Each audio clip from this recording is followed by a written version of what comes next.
Bună, dragilor, și bine ați venit la o nouă citire. De această dată te invit la o citire generală, în cadrul căreia vreau să văd ce urmează în viața ta în următoarele 24 de ore, din momentul în care vezi această citire.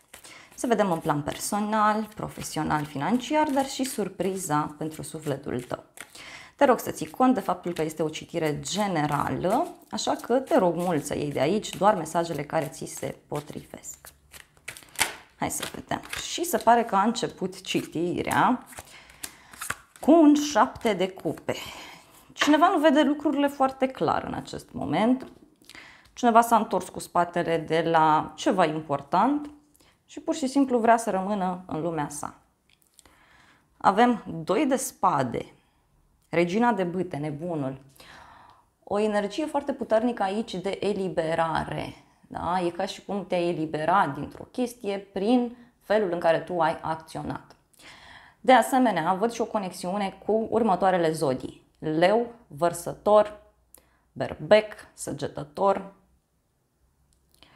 Văd aici o bucurie pentru tine. Da? Dar și un moment de noi începuturi. E ca și cum ai stat până acum, ai gândit, ți-ai pus lucrurile în ordine și acum în sfârșit acționezi. Și pur și simplu nu știi unde mergi, dar te bucuri de libertate, te bucuri de tot ceea ce tu ai în jurul tău.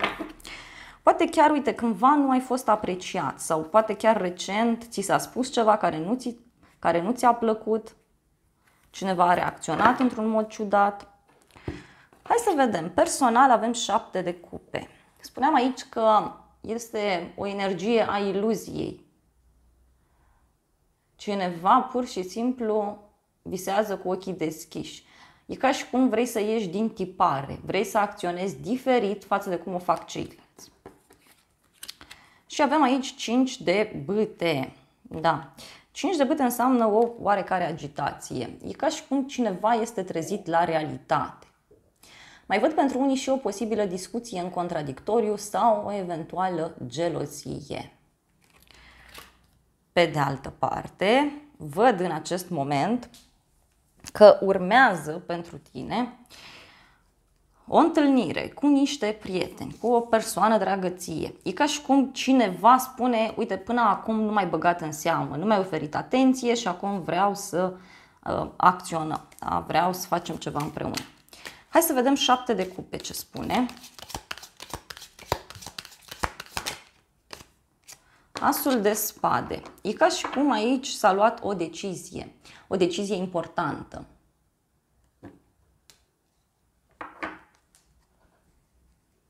Văd un adevăr care s-a spus. Dar văd și pe cineva care încearcă să fugă aici de realitate sau cineva încearcă să fugă de niște responsabilități. Și am întrebat ce urmează și a ieșit regele de monede, 10 de bâte. Văd o presiune foarte mare legată de un bărbat. Poate să fie cineva dintr-o zodie de pământ, Taur, Fecioară, Capricorn, sau poate chiar să fie vorba despre o persoană mai muncitoare, este o persoană pe care te poți baza, care vrea să te ajute.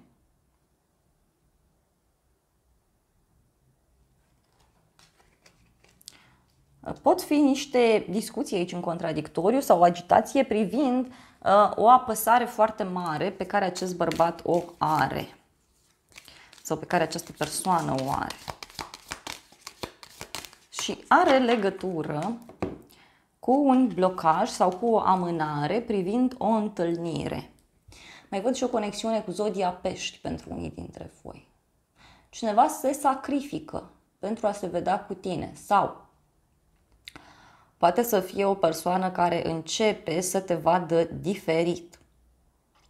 Omul ăsta spune, bun, dar am nevoie de atenție sau vreau să-mi scrii mesaje, vreau să văd că ții la mine.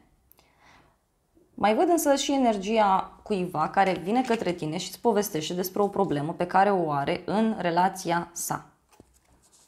Și avem și regina de monede, deci e clar aici o energie de suflete pereche. Să vedem îngerii romantici ce spun.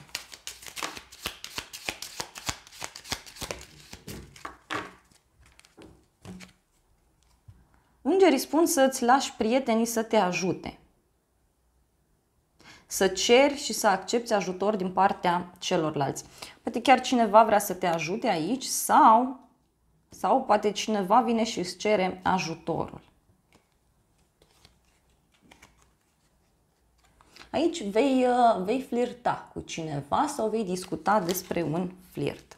Să vedem în continuare și avem regina de cupe aici, o conexiune puternică cu zodii de apă, rac, scorpion sau pești, dar văd și o persoană aici cu puteri magice în jurul tău. Mai văd foarte multă sensibilitate pe care tu o ai.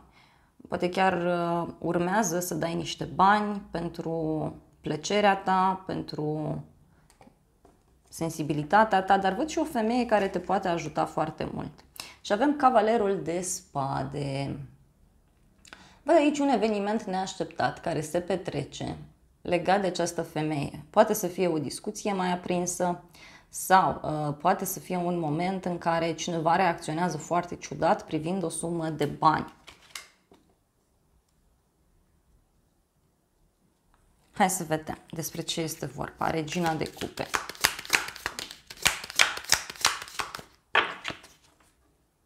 Cinci de spade. Deci este o persoană aici care se simte neîndreptățită dintr-un anumit punct de vedere sau cineva care consideră că face o nedreptate, mai văd. Poate să fie energia ta și anume te simți neîndreptățită într-o situație. Apoi avem 3 de monede și nebunul. Se repetă din nou energia nebunului.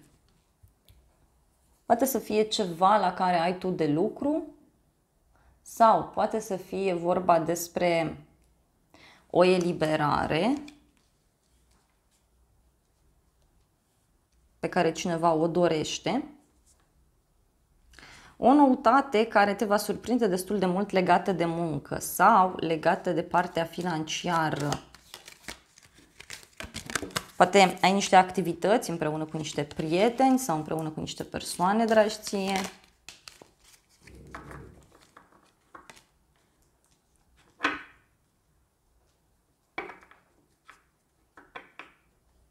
Cineva aici să știi că îți oferă o veste privind o așteptare mai mare. Deci poate aștepți un răspuns și el este pozitiv sau cel puțin lucrurile încep să se clarifice aici.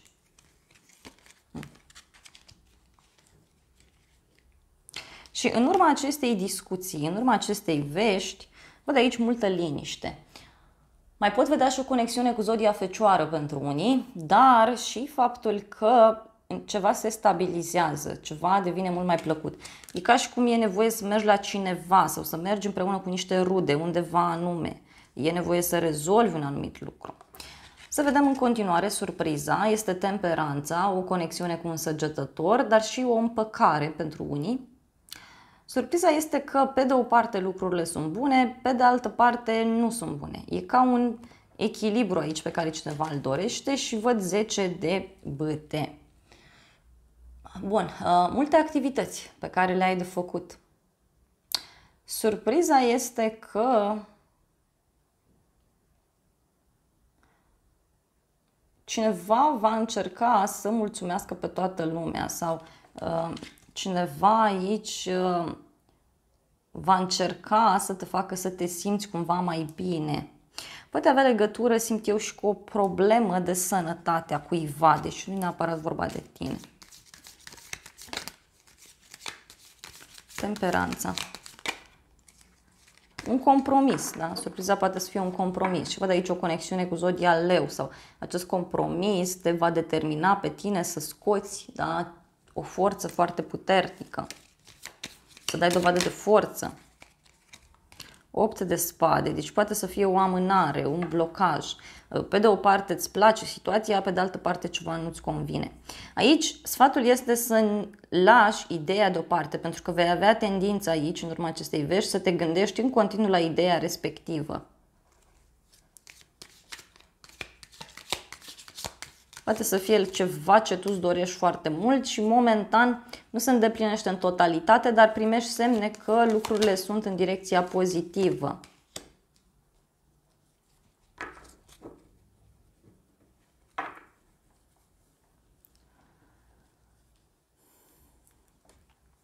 Aici văd pe cineva care are mai multe opțiuni și o să te surprindă chestia asta. Da? E cineva care își urmărește interesul și care, așa cum spuneam, nu vede realitatea așa cum este, nu vede lucrurile așa cum sunt.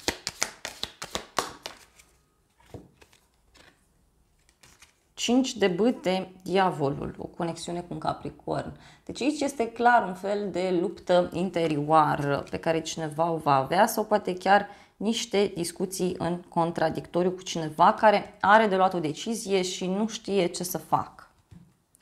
Hai să vedem îngerii romantici ce zic. Îngerii romantici vorbesc despre o relație care durează de mult timp. Poate să fie aici și o relație din trecut, dintr-o altă viață sau o persoană din trecutul tău care se întoarce. Da?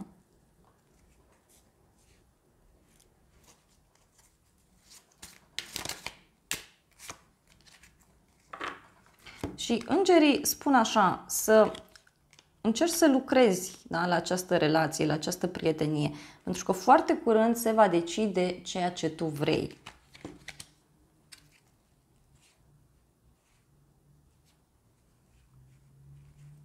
Ceva nu o să-ți placă aici în legătură cu o persoană apropiată ție.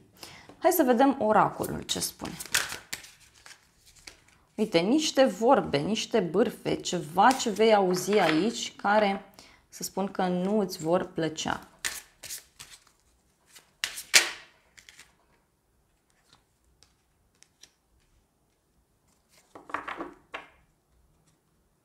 Și care au legătură cu o persoană care este mai libertină din fire, cineva care își dorește libertate sau cineva care are nevoie de spațiul său personal. Și uite, deci ceva nu-ți va plăcea privind, da, un mesaj, un apel telefonic, o invitație pe care o primești ca să te întâlnești cu o persoană. Sau dacă ai o întâlnire, fie se amână, fie este vorba despre faptul că cineva îți spune, bun, ne vedem, dar nu pot să stau mult pentru că mai am treabă. Iar în unele cazuri, văd aici că veți rămâne surprinși de o veste pe care o primiți printr-un telefon, printr-un mesaj, da? Legată de o întâlnire a unor persoane. Afli de cineva că s-a întâlnit cu cineva anume.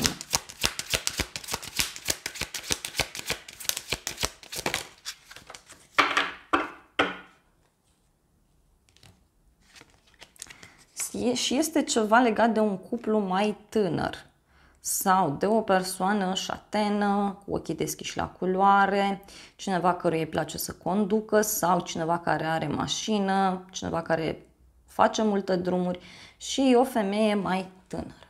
Da?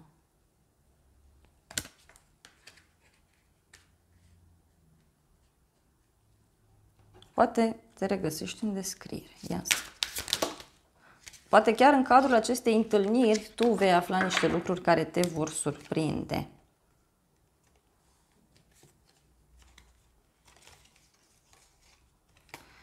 Uite, deci e vorba de ceva din trecut care se repetă aici, așa cum am bănuit. Deci surpriza e că ceva se repetă din trecut. O persoană îți dă mesaj sau te găsești iarăși într-o situație în care mi-ai fost pus.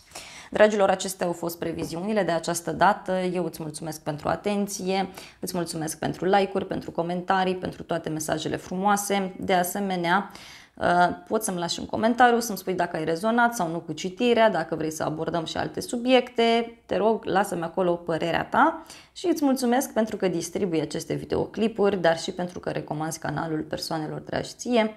Eu îți mulțumesc încă o dată, te invit cu drag și la o altă citire dacă vrei să mai vizionezi și îți doresc să ai parte de o zi sau de o seară cât mai frumoasă.